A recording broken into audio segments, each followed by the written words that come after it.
semua bagian dari sisi rumah, semuanya pengennya ditanami dan kayak hutan kecil gitu.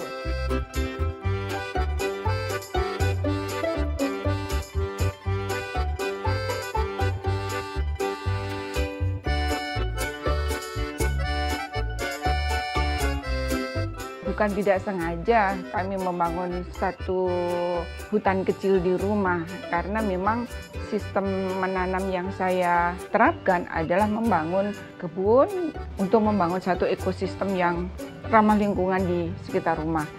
Jadi sistemnya adalah agroforestry.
Saya Ida Amal, dikenal sebagai penggiat Indonesia Berkebun. Kegiatan saya sehari-hari, sebetulnya saya seorang wirausahawan, tapi saya bisa mengerjakannya dari rumah sehingga saya bisa berkebun. Salah satu hal yang lainnya lagi, saya memang hobi fotografi.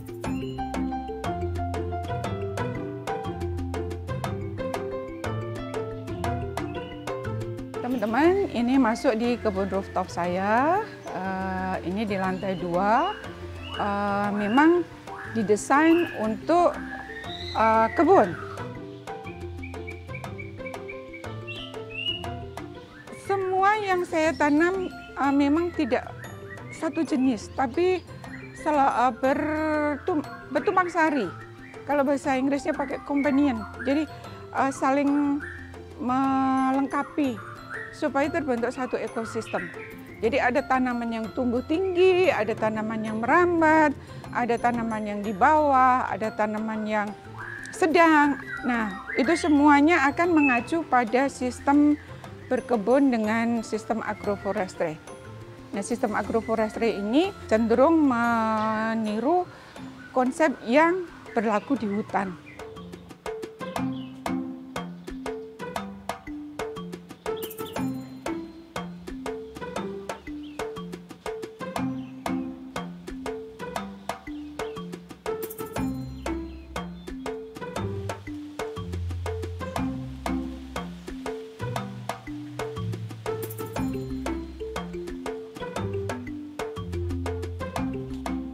Teman-teman, kita akan memanen jeruk lemon cuy.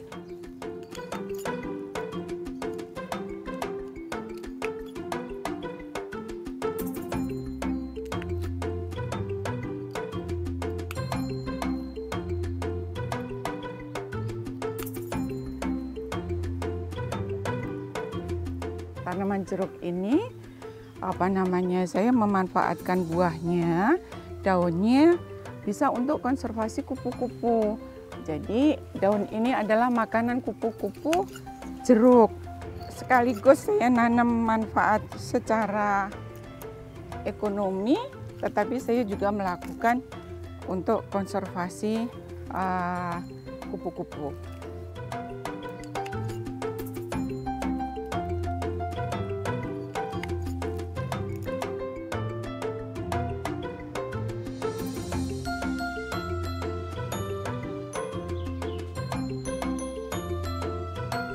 Ini sebetulnya pagar pintu masuk rumah, tapi seringkali orang kelewatan dan tidak melihat bahwa ini adalah pintu.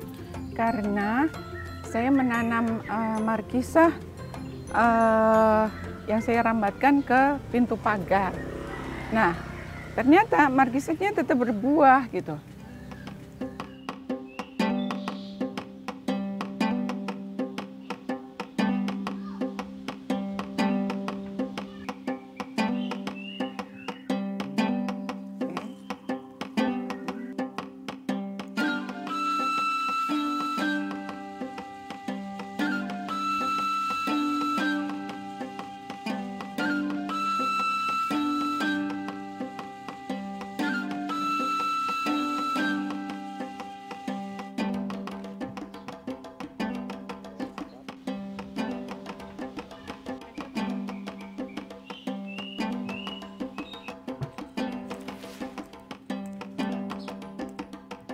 Di rumah ini ada 3 posisi kebun, 1 kebun yang ada di rooftop, 1 yang ada di halaman kiri kanan, ada lagi kebun yang di depan.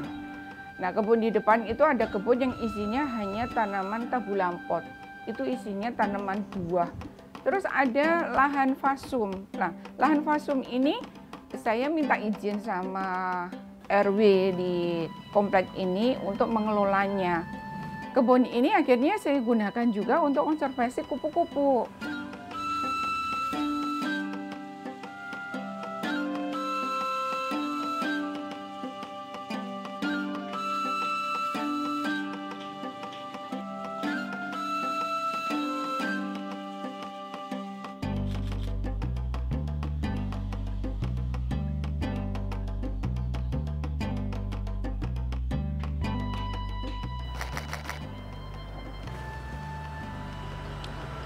Ini teman-teman, ini adalah kupu-kupu, namanya kupu-kupu Pachyopta aristolochia.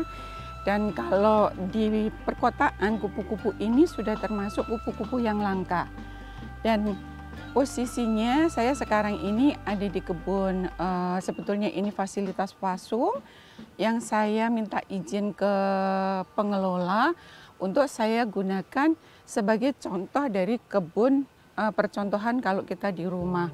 Nah, di sini nanti akan bisa ditemukan ada tanaman sayuran, ada tanaman buah, dan yang spesifik ada tanaman inang kupu-kupu. Salah satunya adalah inang kupu-kupu dari Pachyopta aristolochia ini. Tanaman inangnya adalah namanya sirih hutan, dan sirih hutan ini tidak ada di kawasan perkotaan. Jadi saya bersama teman-teman komunitas kupu-kupu yang ingin mengkonservasi kupu-kupu di halaman rumah bersama-sama menanam inangnya.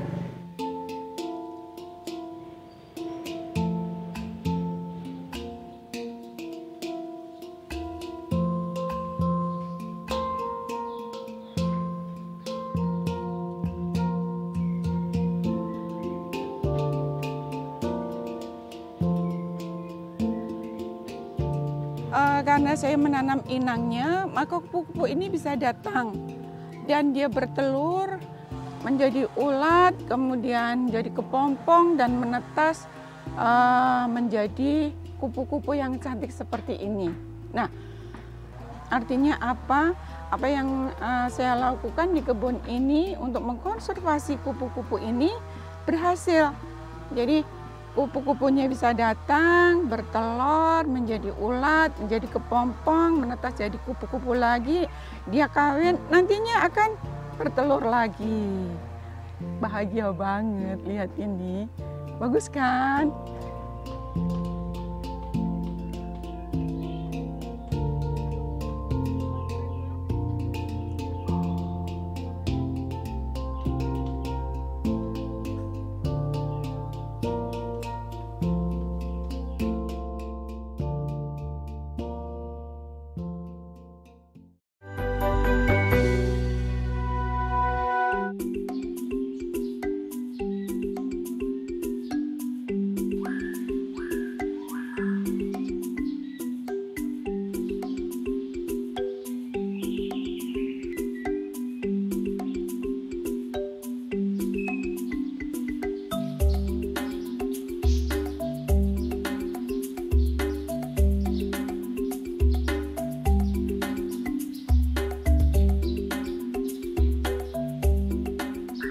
Ada satu kunci keberhasilan kalau kita ngebun, yaitu kuncinya adalah, kata kunci utamanya adalah pada media tanam.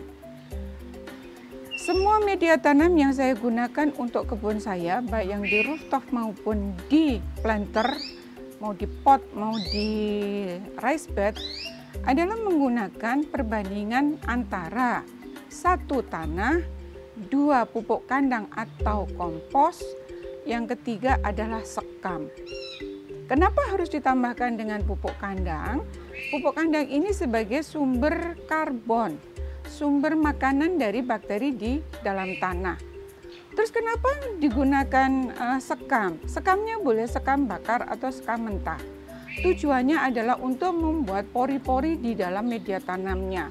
Jadi media tanamnya akan porus. Media tanam tadi dicampur dengan perbandingan 1:1:1. Kemudian dicampur, dibasahin dengan sedikit air, campur sampai rata, kemudian diperam dalam 1 minggu. Tujuannya apa? Tujuannya supaya terdekomposisi. Nanti akan terjadi proses fermentasi. Proses fermentasi ini apa? Proses perkembangan dari si bakteri ini agar tumbuh dan memenuhi seluruh permukaan dari media tanam. Karena bakteri inilah yang membantu kita untuk menumbuhkan tanaman. Bagian inilah nanti yang akan kita tanam. Tujuannya apa? Supaya kita sustain. Mandiri, paling tidak kita mandiri dengan daun bawang.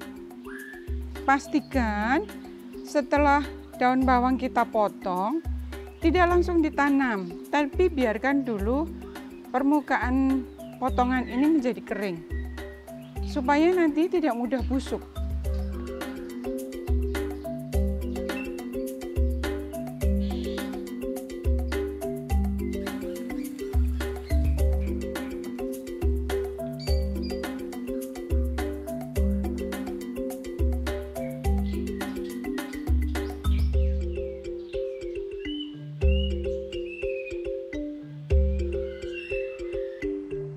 Sekarang kita akan panen kol. Jadi kol ini saya tanam menggunakan sistem hidroponik. Ini kolnya, kita taruh dulu ya. Ini kolnya.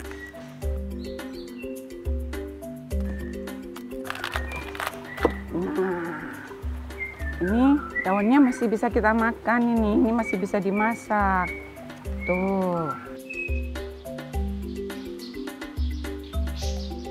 Urban farming, urban gardening, pertanian perkotaan, sebutannya banyak ragamnya gitu ya. Sempat menjadi sebuah trending pada saat pandemi kemarin. Ini adalah satu momen yang luar biasa.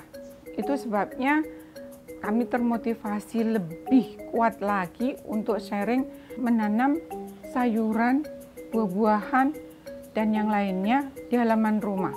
Karena satu, kita bisa mandiri pangan. Kadang-kadang kita nggak aware dengan apa yang sudah kita makan. Contoh nih, setiap hari kita belanja cabai sama tomat. Setiap hari kita mengeluarkan 5.000 kali 10 atau 10.000. Itu baru tomat sama cabai. Kalau kita belikan benih, satu benih itu 10.000. 10.000 itu satu jenis. Kalau tadi kita belanja, tinggal dikalikan kan 30 hari. Berarti berapa itu? 10.000 kali 30 hari, udah 300.000. Kalau kita beli benih, itu udah berapa? 30 jenis kan? Nah, kalau kita nanam 30 jenis, kita pasti akan mandiri. Ini kadang-kadang kita nggak sadar. Nah, ini harus dimunculkan kebutuhan. Kenapa? Kalau kita muncul rasa butuh untuk menanam sayuran, menanam buah-buahan, ini maka sustain akan berkelanjutan gitu.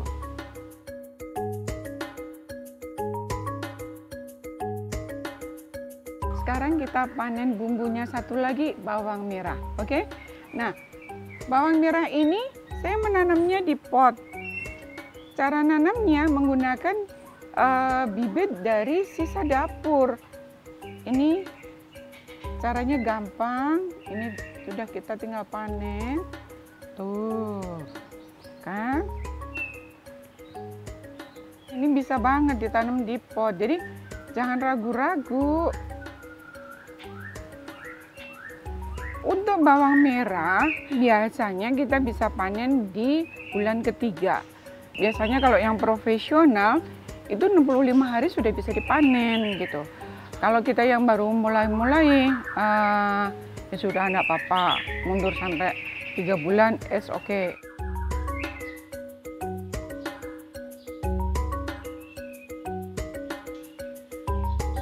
Terus sekarang kita akan panen kucai. Ini di bawah ada kucai. Nih.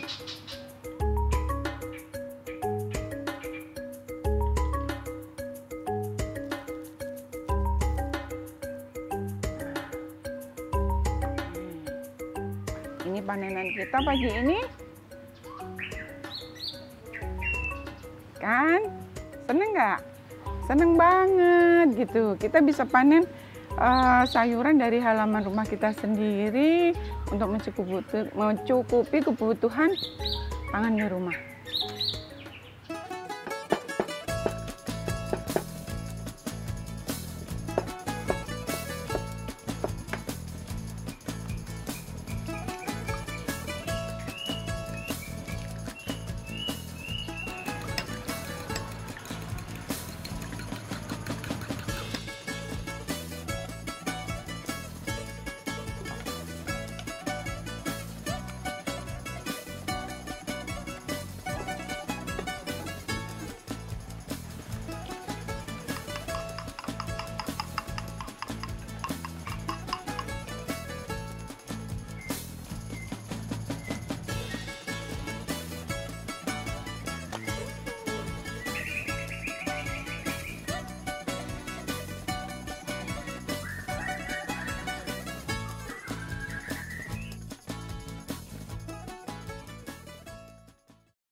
Sekarang kita akan panen daun eukaliptus. Nanti kita lakukan proses destilasi untuk membuat aromaterapi. Nah, minyak aromaterapi eukaliptus.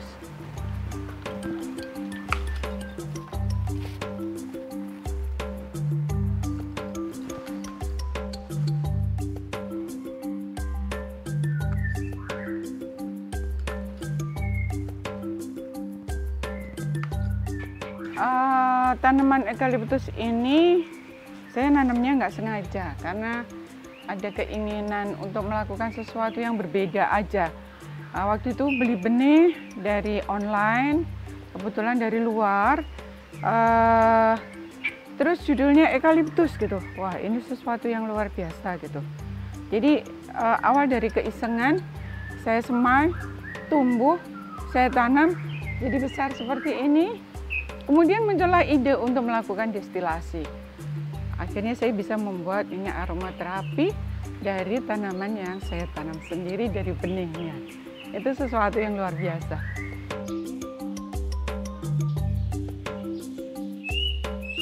Ini tanaman umurnya kira-kira mungkin udah jalan tahun ketiga. Nah, kedalaman dari tanah di bawah di rooftop ini hanya 80 cm. Jadi memang tidak terlalu dalam, cuman ini harus dijaga karena takut nantinya perakarannya juga kemana-mana. Jadi karena saya yakin bahwa proses pembuatan untuk menanam di rooftop ini sudah benar, sudah melakukan tahapan-tahapan yang dibutuhkan sehingga kerusakan yang akan terjadi bisa diminimalisir.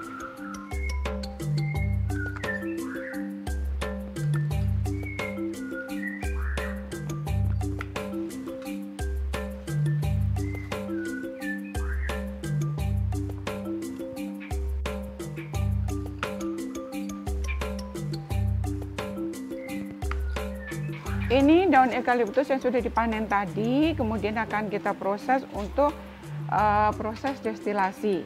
Nah, caranya kita petik si daunnya ini satu persatu. Karena tempatnya kecil, sehingga yang kita gunakan hanya daunnya saja.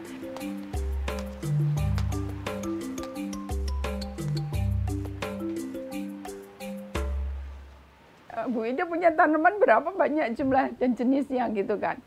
Saya tidak pernah menghitungnya, jadi jumlahnya banyak, yang pasti banyak. Karena suka lapar mata, karena ada keinginan, oh kalau saya nanam itu, tanaman itu nanti akan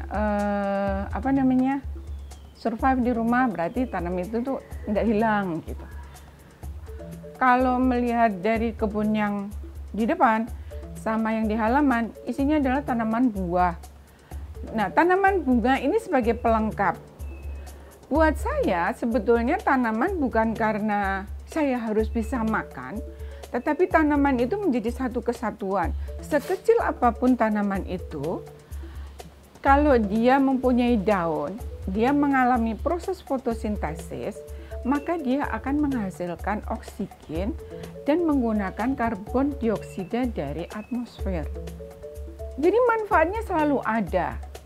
Pemanfaatan karbon dioksida ini bermanfaat banget bagi perubahan iklim yang saat ini sedang terjadi, untuk mencegah itu gitu.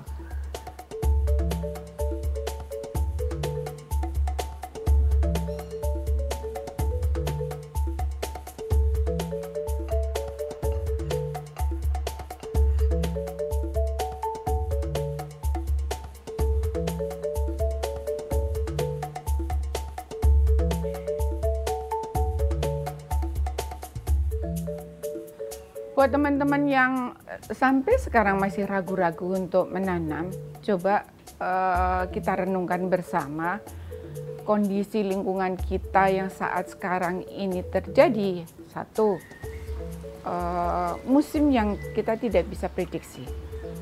Sudah berubah semuanya. Dengan teman-teman mulai menanam di halaman yang paling sempit sekalipun, kita bisa menghasilkan oksigen dan bisa memanfaatkan karbon dioksida. Dari tanaman yang kita tanam, kita bisa mendapatkan pangan. Kita bisa menjadi sehat. Kita mendapatkan manfaat yang luar biasa. Akhirnya kita akan menjadi bijak terhadap tanaman kita. Kita akan menjadi dekat dengan alam. Dan ini menjadi sesuatu yang luar biasa. Yuk kita mulai ngebun dari halaman yang sesempit sekalipun. Dan jangan takut, kalau mau tanya silakan.